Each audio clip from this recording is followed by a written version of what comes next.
So just wanted to thank everyone for being here. And we're going to talk about, I figured I'd bring some information about one of the most unique mortgage products out there, the reverse mortgage, or HECM as we call it. At the very least, it's the most misunderstood. So I'm going to shed some light on this product for you. And by the end of this presentation, hopefully you'll have a little better handle on what they're about, what to expect, and maybe how you can buy into the idea of a reverse mortgage so that you can explain it better, or at least have the courage to bring it up as an option for buyers or for your buyers. Okay, so first thing I'll talk about is why you would want to work with me and a Fairway reverse mortgage planner. Number one, we have a professional team behind me. I have a whole crew of reverse mortgage experts behind me to help me serve you. I'm required to take a lot of special training, at least 3 days, plus continuing education and things like that to make sure that we are staying up on the product. The other benefits are more referral partners, other strategies where you can get financial planners that I'm involved with that I can refer to you so that we can help people with that need the reverse mortgage. And then the opportunity to work with more senior citizens and senior buyers. I don't consider 62 as senior citizens in today's world, but that's the minimum age for the reverse mortgage.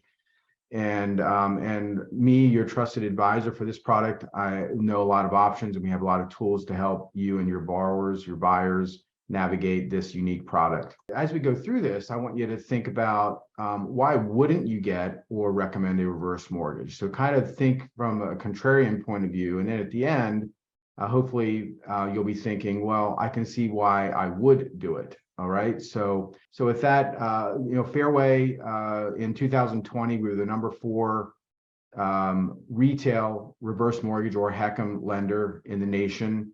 And that was for all of refinances and purchases. And then we were number 2 in the purchase market for reverse mortgages. So that's a big deal, because with reverse mortgages, there's a lot of misunderstandings about it out there, and Fairway has grown from not being in this space at all to number 2 in a really short period of time. And that's because of how we do business. We do take an advisory approach to this. It's not for everybody. So let's talk about what's happening now that I believe makes reverse mortgages a great opportunity for the perfect storm for what's happening right now. Number one, 10,000 people every day turn 62. That's a huge market. The baby boomers are the second largest segment of the housing market, just second to millennials right now. So you got the millennials, which is one group, and then we got the other side of the spectrum, which are the 62-year-olds and over that are in this bucket. And the other challenges we're seeing right now is, of course, there's fewer and fewer pensions, fewer defined benefit plans. Most employers aren't offering that type of thing anymore. And if you have a 401k, you've seen what's happening in the market right now. We've seen values drop thousands of dollars, sometimes hundreds of thousands of dollars just this year alone. So because of that, we're seeing the lowest return on investments in decades, and we're seeing 76% of potential retirees saying that they're going to delay it now because they don't have the funds that they thought they were going to have at this point. And here's a pretty big deal. Less than 7% of retirees have long-term care insurance. And we anticipate that 70% of them are going to need it. So that creates a big challenge for Medicare, Medicaid, things like that, so that these folks may not have the care that they need when they need it. So that's where maybe a reverse mortgage might come in to eliminate a debt, their mortgage, and maybe give them potential cash flow down the road. Also, we all have a little bit more need for security and certainty right now, I would say. With the economy is not the best it's ever been. Inflation's at a 40-year high, interest rates are at a 15-year high, gas prices are at the highest they've ever been. So not to be negative, but that just creates an atmosphere where people are very uncertain, and especially if you're living on a fixed income. if inflation's 10% and you have a limited amount of money to spend every month, sometimes people have to decide what they're going to spend their money on. Are they going to eat? Or are they going to put gas in their car? And that's not a good place to be. And there's ways to circumvent that with reverse mortgages. And the beauty of the baby boomers is the majority of them have a substantial amount of equity in their current home. And we'll get into how that relates to your industry in the real estate selling section, or buying for that matter. So millennials, or excuse me, baby boomers have over $8 trillion in home equity that's untapped. That $8 trillion just sitting there in their home doesn't do them any good. But if they can utilize that to pay bills or eat, or do all kinds of pay for their gas or whatever, there's ways that they can do that. Here's another interesting statistics. Of all the baby boomers that retire at age 62, if all of them retire at age that are going to retire at age 62, 84% of them most likely will run out of money before they pass away. And at 66, 50% will most likely run out of money if they retire at 66. That's a pretty big deal, right? Life expectancies are getting longer, so there's times when it just makes sense for these folks to maybe tap into an untapped resource, their home equity. So now this slide just shows the changes in population from 2014 to 2024. So in 2024, if you look at this section right here, we're seeing that the biggest increase in population is between 65 and 80. So we're seeing a huge segment of the market come to the age where they can do HECMs or reverse mortgages.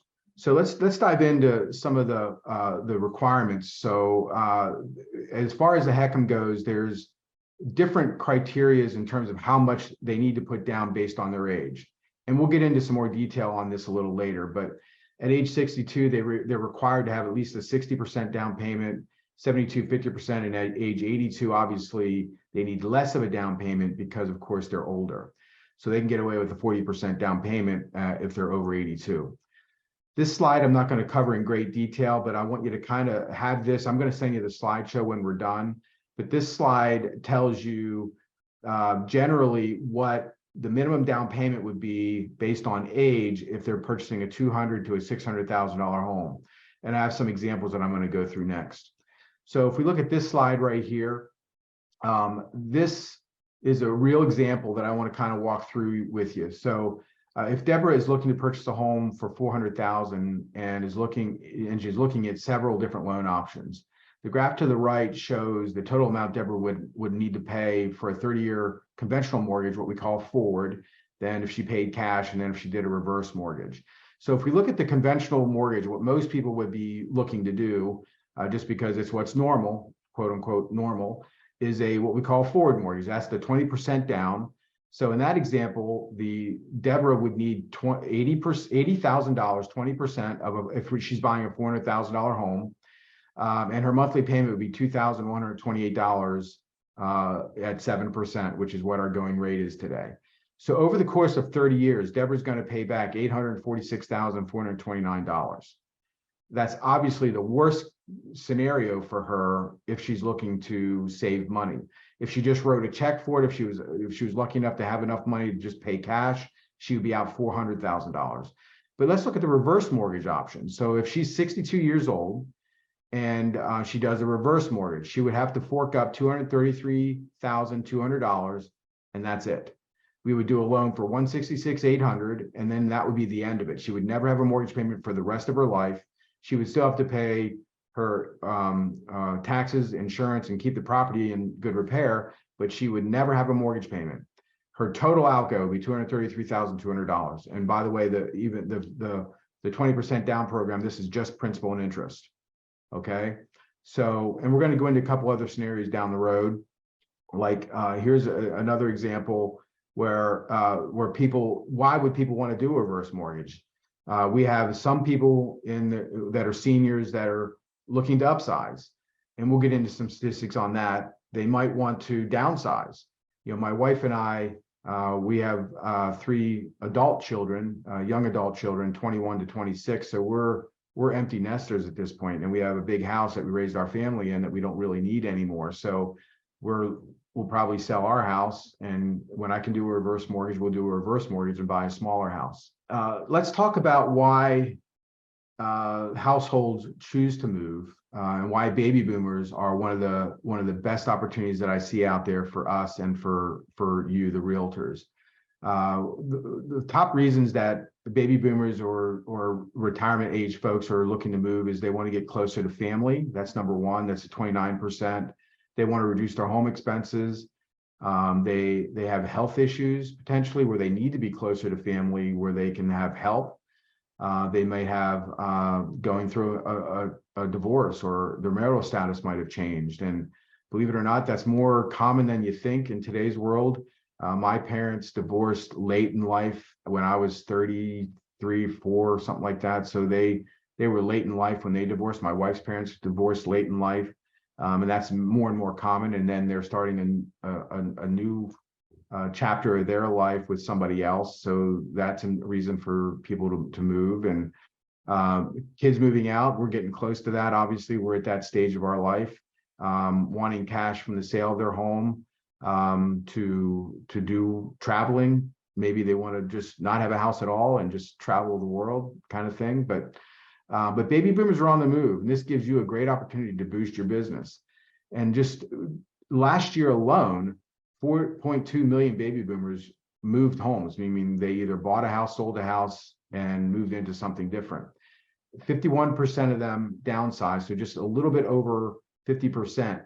That's in my opinion, and my thought process, that's a really small number, because I'm thinking of downsizing, whereas a lot of these folks are thinking they're upsizing. We actually did a loan for someone just a couple of weeks ago that they bought a house that was almost twice the size of the house they were vacating, and they were in their mid 60s. So, and retirees are predicted to have the largest household growth rate of any generation within the next 5 years. So that's a great opportunity for you guys in the real estate world.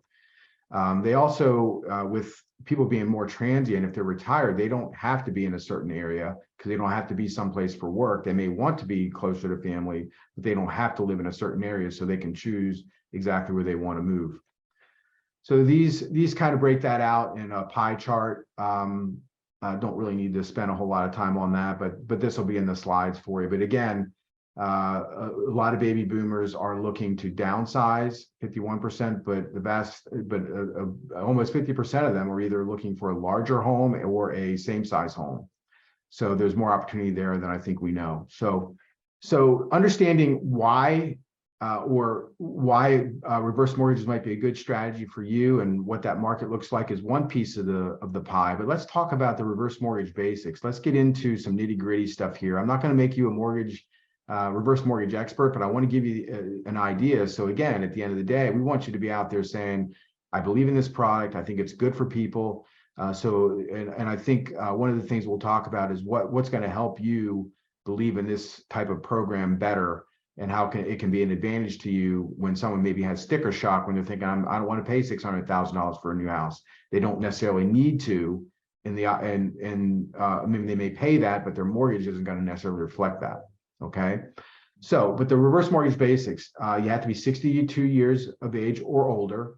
The house has to be FHA qualified, meaning it can't be in distress. They must live in the home for more than 6 months a year, meaning it can't be a second home or an investment. And it generally won't affect their Social Security or Medicare benefits. Obviously, there's some exceptions to that, but they're very rare. We recommend that if someone's going to do a reverse mortgage and they feel like they might be affected by that, they talk to a tax advisor, an accountant, somebody that can help them with that. There's some misunderstandings about reverse mortgages. And frankly, I used to do reverse mortgages before Fairway 20 years ago, and there were some bad products out there. So I didn't believe in them like I do today, because they were a totally different game back then. One of the things that people were scared of, though, was that they were afraid that they were going to lose their home to the bank, meaning that they wouldn't own the home anymore. They would title it over to the bank. And that's not true. We don't take ownership of the home. They still are on title, and they have total control over the house. There are basic credit and income qualifications, but it's much easier than a forward mortgage, than a regular mortgage, because they don't have a mortgage payment that they got to qualify for. They just got to make sure that we can make sure that they can make their tax payments, their homeowners insurance payments, and have the ability to maintain the property. they can free up to 74% of their cash. So they could potentially, if they're in their 80s, get into a home where they don't need to put 20% down or put a pile of money down on this home. They can put one lump sum down and never have a mortgage payment for their whole life. And they never have a mortgage payment, but they are still responsible for certain things once they stay in the home: maintenance, taxes, insurance, and homeowners association fees if there are any. The other benefits are it does not require a repayment until two triggers, really. Number one, the last living borrower permanently leaves the home, meaning that they move out, maybe go into assisted living, that type of thing, or the borrower chooses to sell the home, which they have the right to do at any time throughout the process. They can never owe more than the home's value, because this is an FHA insured loan, whereas even if they owe $500,000 and they can only sell it for $400,000, they'll never owe us that $100,000. The insurance covers that. And they will be able to purchase their home for 40 to 50% down on a new resident home. And that's for the purchase side of things. Now, there's some other things that we'll talk about as we go through this, that the heirs have some rights if there's two people on the mortgage and they pass away, what the heirs' rights are. And we'll get into that in a few slides here. So how does a person who wants to do a HECM, a home equity conversion mortgage, access or harvest the cash from the home equity? There's actually three ways, or any combination of these three. On a purchase, they give a lump sum to a larger down payment, and then they never have a mortgage payment. So if they have $600,000 in the bank and they're buying a $400,000 house, they might need $200,000 for the reverse. That's done, and they keep the rest to live on or invest or buy another property if they chose to. When they refinance, we can actually give them those cash monies back, and then they don't have a mortgage payment for the rest of their life.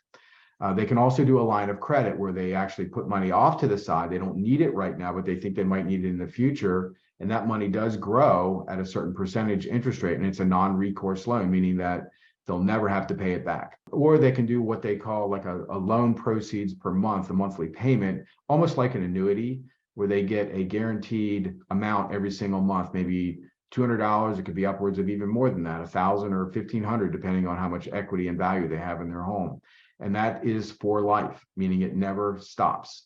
So let's say someone's 65 today and they live to be 150. They continue to get those funds for the rest of their life, or they never have a mortgage payment, and they never have a mortgage payment that whole time. And if we look at the line of credit, so let's say someone has a home that's paid off and they have a $600,000 value on that home and they're 62 years old, we'd give them a line of credit for $223,000 that they can access whenever they need it throughout their life. If they're 89, obviously they can actually have more in the line of credit than the house is actually worth, believe it or not. And that's because obviously at 89, their life expectancy is much lower than someone at 62. So we don't expect that that's going to be something we're going to have to contend with as a lender, meaning that we're not going to have to take all those funds back from the borrower at some point. Property eligibility, just like any other loan, we don't want the property to be distressed, but there are some rules with a HECM, with a reverse mortgage, and it has to be a 1 to 4 family property. It has to be owner occupied. And they have to live there, again, 6 months out of the year. They can have a second home, but they have to, this has to be their primary residence. We can do manufactured homes, double wides built after June 15, 1976. Condos, they must be HUD approved. HUDs, townhouses, and even properties held in a living trust. And that's not available in Texas, but that's irrelevant here. And there's different rules for HECMs. H4P just stands for HECM for purchase. That's our little acronym for that. And all that means is a reverse mortgage used to purchase a home. We're not allowed to give any lender credits. We're not allowed, the realtor's not allowed to give any credits. The seller is only allowed to pay for title insurance, a home warranty, and fees required under the state, like transfer taxes. If a home inspection is done, we're required to get a copy of that, and any issues with the home inspection need to be addressed before we'll do the loan. Now let's talk about HECMs for new construction, because I think this is a very untapped market, and I understand that it's kind of a hard thing to explain to a builder, but there are ways to do that, and I can help with that. So this is where I think we can help with the payment shock, because if someone's building a $600,000 house, it's very difficult to build anything for less than that today. They a lot of times are feeling pressure or stress because they can't afford the monthly payment. But let's say we have a senior that has a home that they paid off through their life and they've got all this equity.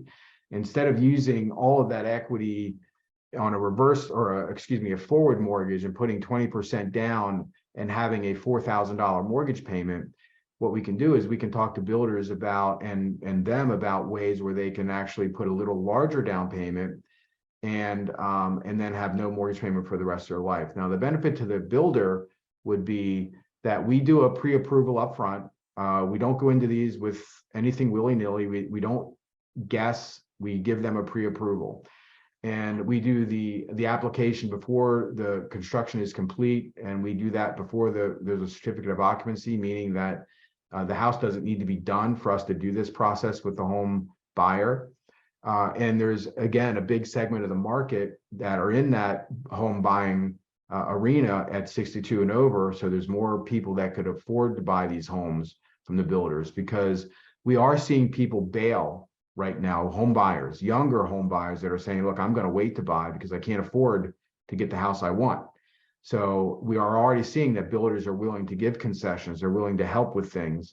So why not tap into a segment of the market that can actually buy and not have to worry about the things that a first-time buyer might have to worry about, which means that they don't have a large down payment, or they've got a $4,000 mortgage payment that they can't afford. Right. So this increases sales, increases purchase price, because they don't have to do as many discounts or give help. They can do more upgrades. And also that's better in terms of the house. The house is going to be a superior home for future resale. And it builds your relationship with the builder because you're thinking outside of the box. You're not just going into the builder and saying, well, I have no buyers for you. You know, you're actually coming to them with solutions to their problem.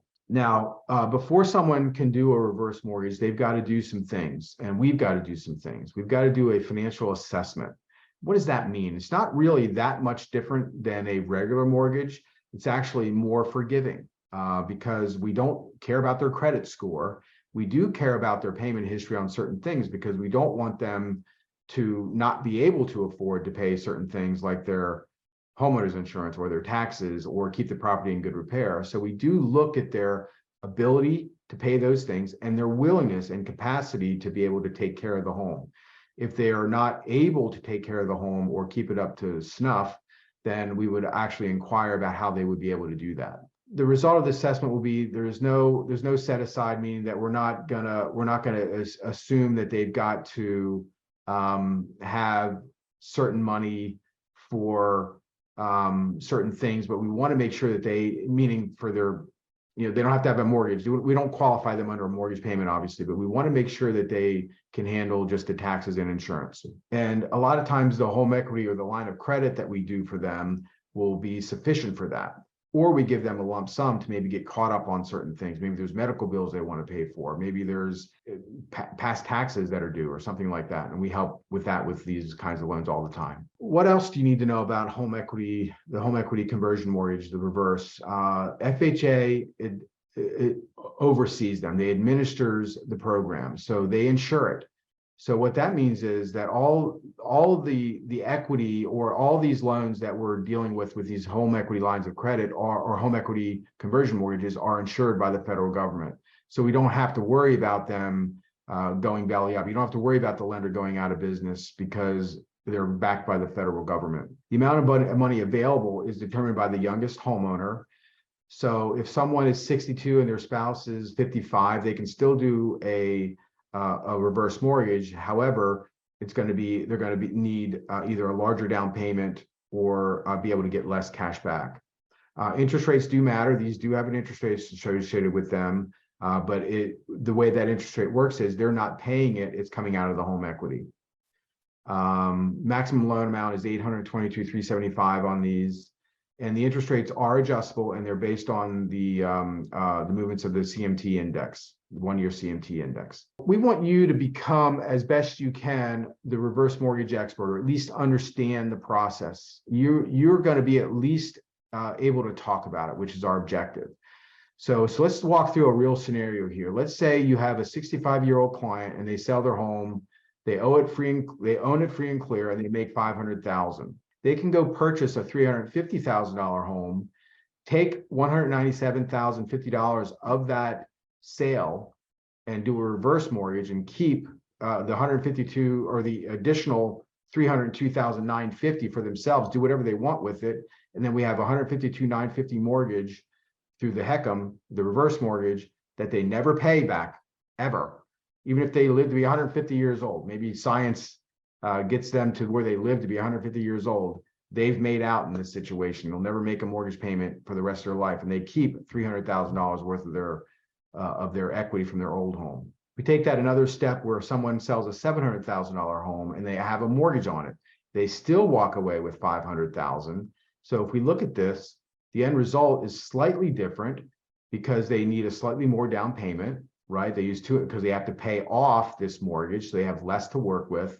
But still, they give us the 249.5 for, and then they do a HECM mortgage, or excuse me, they give us 250,500. We do the 249.5 HECM reverse mortgage, and then they still have 249,500 left over to live on, to go on a trip, to buy a second home, whatever they choose to use that money for. And then they never have a mortgage payment for the rest of their life. This is another example of how it works. This is a real world example. This couple is 62 years old. They're both 62. They sold their home and their proceeds were $250,000. They had no other assets, and they wanted to move closer to their children, grandchildren, and doctors. So they moved. They found a townhome listed at $300,000. They wanted to pay cash, and didn't want to have a mortgage. So what we talked to them about was instead of doing that, they did a loan for 125.1, meaning that that was our HECM, our reverse mortgage. They brought 174,900 to closing plus their costs, but that was their down payment. Now they have no monthly mortgage payment, and they still were able to keep 75,000 of their own funds from the sale of their home. Now they have a much more secure financial future because they never have a mortgage payment, and they have $75,000 in the bank instead of being cash poor and having a house with all kinds of equity with no ability to get that equity. My recommendation is, or my thinking on this is, if you think of it, some people, they say, well, I don't want to owe anything on my home. And I understand that. I used to be in that category, actually. I used to think, well, I want to have my house paid for. But when I think about it, if let's say my house is paid for and I have all this equity in my home, but then I need to buy groceries and I don't have any money to buy groceries, I can't just take my front door off, walk into the grocery store and say, here's my front door, I want to buy groceries with it. It seems kind of silly when you think about it, that the equity in your home is worthless to you until you sell it or until you tap into it. And this is a way for them to tap into it before they actually specifically need it. Here's another real world example. The buyers were 70 years old and they listed their home for 400,000, and they netted out 376,000, and they had about 15,000 in savings. So they were interested in building a new home for 375,000 and didn't want a mortgage payment. So they were just going to pay cash for the thing. So the home is not selling. We recommend dropping the price by 10,000. That means they would net 366, and they would have to dip into savings to pay cash. But we have another solution here. Instead of doing that, we recommend doing a reverse mortgage to purchase the new home.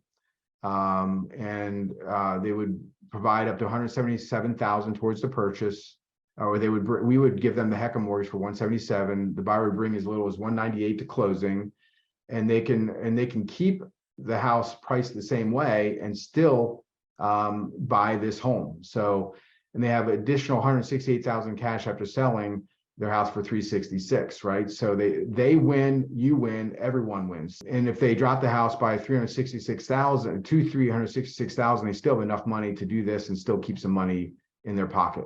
Okay. So it's in the market we're in, we are starting to see houses sit for longer. We're starting to see houses drop, meaning that we're showing price reductions.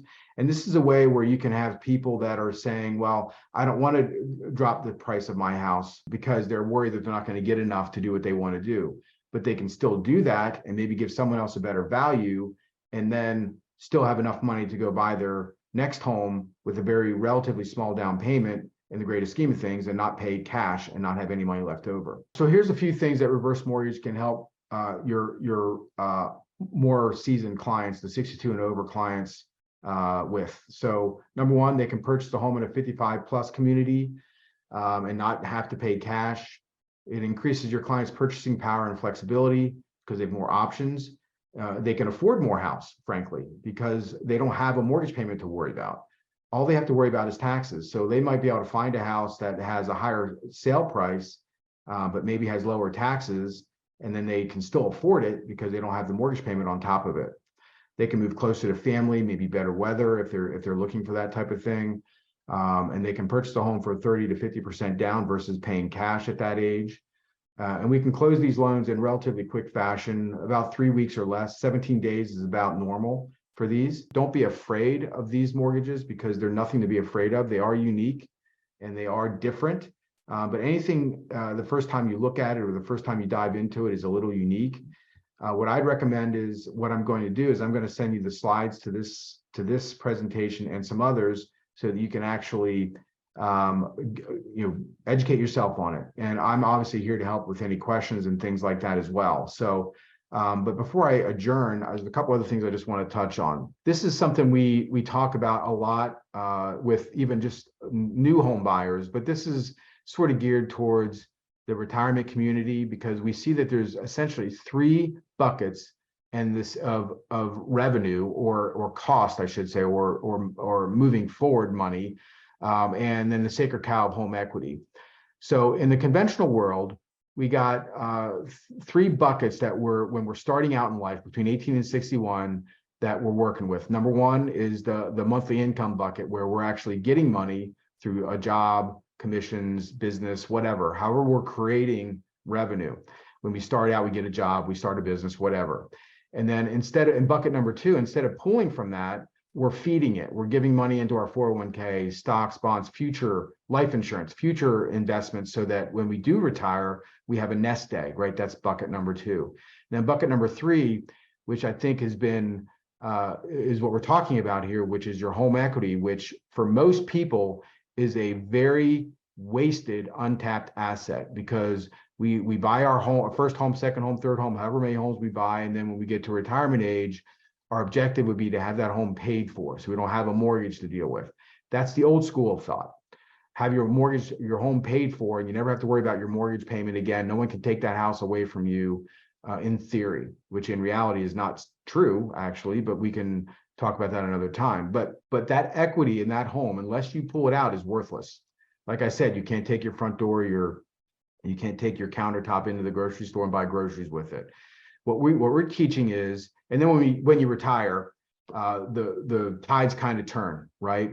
The monthly income bucket drops because you're either getting a pension, which most of us don't have those anymore, or you're pulling from Social Security, which is usually going to be less than what you're making when you're working, or you might continue to work. You may have to continue to work. And then we start pulling from the nest egg bucket. We start pulling from stocks, bonds, and our 401k. And what's happened this year on most 401ks? They've dropped like a rock. Most retirees are sitting here saying, I'm going to have to continue to work. I can't take money out right now because it's at a low. So that's created some challenges for people. So, but what's normal is they're taking annuities, they're getting life insurance, they're taking cash out of their 401ks, or they're pulling money out of that nest egg. And the untapped one is the home equity. And what we're teaching with reverse mortgages is, why let that untapped equity just sit there? Why not take it out as a reverse mortgage and get a monthly annuity with no mortgage payment, or take cash to supplement your lifestyle, take a trip, travel, put it in a home equity HECM so that you can pull money when you need it. And you're not feeding that anymore because your home's hopefully paid for. Who should you choose for reverse mortgages? Number one, I'm local. I've been doing reverse mortgages for 20 years. 20 plus years. In the old days, we had all kinds of different reverse mortgage products that I didn't believe in. So it took me a little while to get to the point where I believe in what we're doing again. But when I turn 62, I'm going to do a reverse mortgage. I'm local. My team is local. It's my wife, myself, and my team. And then we have a reverse specialist that helps me I'm a reverse mortgage specialist. We also have a team of reverse mortgage specialists to help me if I need their help. And we're a full service lender, meaning that we sell these directly to HUD. We're not a broker. We're not a middleman. We're actually doing them directly with HUD. So now let's talk about how you're feeling about home equity conversion mortgages or reverse mortgages now. If at the end of the day, you're still not feeling confident or comfortable with the idea, we can talk about this one-to-one, or I'm going to send you the slides to this and some other resources to help you get yourself educated on this. But I want to be a resource for you. So if you have questions about this or any other product, because at reverse mortgages, we don't just pigeonhole someone because they're 62 saying you should do a reverse mortgage. It doesn't work that way. Some people don't have the ability to do a reverse mortgage. So we don't just say one or the other. Just like our loan programs, we have FHA, conventional, USDA, VA. We don't just assume from one consultation what someone might need or want. So we work very hard to find out what people's needs are and then guide them appropriately into the right loan program. We're not high pressure. We're not strong arming people. So from your standpoint, why not at least mention it? What you can do here is not, if you're not comfortable talking about it, you can say, look, if someone's over 62, have you ever considered doing a home equity conversion mortgage or reverse mortgage? I know they've gotten a bad rap because sometimes they've been used improperly in the past, but that's changed.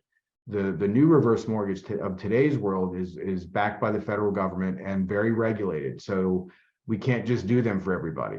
So the bottom line is, if they don't fit, it won't work, right? So we really work to help them understand the product. So from your perspective, just letting people know that it exists and to talk to somebody who's an expert like myself, who's a mortgage specialist and a reverse mortgage planner and a reverse mortgage specialist who's been trained to do these, I can answer their questions and help them get to a much better place. How do I overcome objections from clients that don't understand this program?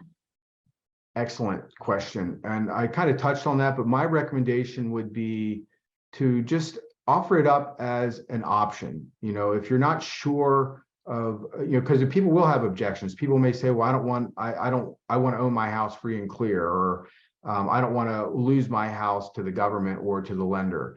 What I would recommend is if someone says, I don't understand this product, just say, hey, talk to Chris. He can explain it. He won't strong arm you into doing something that you don't want to do. But I think you owe it to yourself to at least explore it to see if it's an option that's right for you.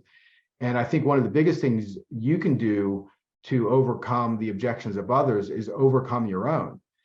Have the mentality that I'm sold on this product. I believe in it. I understand it enough that I would do it and that I would recommend it to my mom or my brother or my sister or somebody that's close to you. I'm definitely at that point. I'm going to do a reverse mortgage. And if my mom were alive today, I would recommend that she do one. My feeling on it is, if you can get to that point, handling objections is really simple. If you believe in it, all you do is you say, look, it's a good opportunity. It may be right for you. It may not be right for you, but you owe it to yourself to at least look at it. What happens if a home is in a couple's name, but one of them unfortunately passes away? Then there's a right to survivorship. So essentially what happens is if one of the homeowners, whether it's the oldest or the youngest, passes away, the home passes on to the surviving spouse. So a lot of people are worried about that, especially if someone, say, is one homeowner is 70 years old and the other is under 62. That under 62-year-old homeowner is worried that they can be kicked out, but that can't happen. So just because the older, the person that qualified for the reverse mortgage may pass away, the younger, co-borrower will be able to stay in the house for the remainder of their life with no mortgage payment. What happens if they owe less than it's worth? What happens to the equity? If they owe less than it's worth, and they pass away, their heirs will get that equity. So let's say at the end of the day, there's a couple other nuances there that I'll touch on because it kind of revolves around that question. Let's say they pass away and the heirs don't want the house, they want to sell it in the estate. And let's say it's worth 500,000 and the reverse mortgage is 400,000. That $100,000 of equity, if they sell it for 500,000, goes to the estate or the heirs. So that equity isn't lost. A lot of people think that even if there is equity left, that the government or the lender keeps that. That's not true. But I'll go one step better than that. Let's assume that they owe more than it's worth at the end. So let's say the heirs inherit this house and they owe 500 on it, and it's only worth 400,000. The heirs have an option. They can just let it go and take no hit at all. The insurance with HUD takes care of that $100,000 equity upside downness, okay? Or they can buy the house for 95% of the current value. So in this example, if it's worth 400,000, they can buy it for 95% of that, even though they owe 500,000 on it. And they have essentially 6 months to do that. Plus they can get two extensions. So they actually get a year. They get a year to figure out what they want to do with the house. So that's a pretty big deal when you think about it. So let's say, someone got a home equity loan and they used up every penny of it. They lived longer than they expected. And then the heirs are left with a home that maybe they do want. And they're thinking, well, I'd really like to have that home or keep it in the family. They can still do that, even though that there's more owed on it than it's actually worth. They can buy it for less than it's actually valued at. That's a big deal. We've had people do that because they want to keep the house in the family. So with that, we'll call it a day. And if anybody does have any questions, please reach out to me. I'm Chris with Fairway Independent Mortgage. I'm a reverse mortgage planner and reverse mortgage specialist, and I'll be happy to answer any questions you have on this or any other products that we offer. The phone number here is 717-730-4476. Thanks, guys.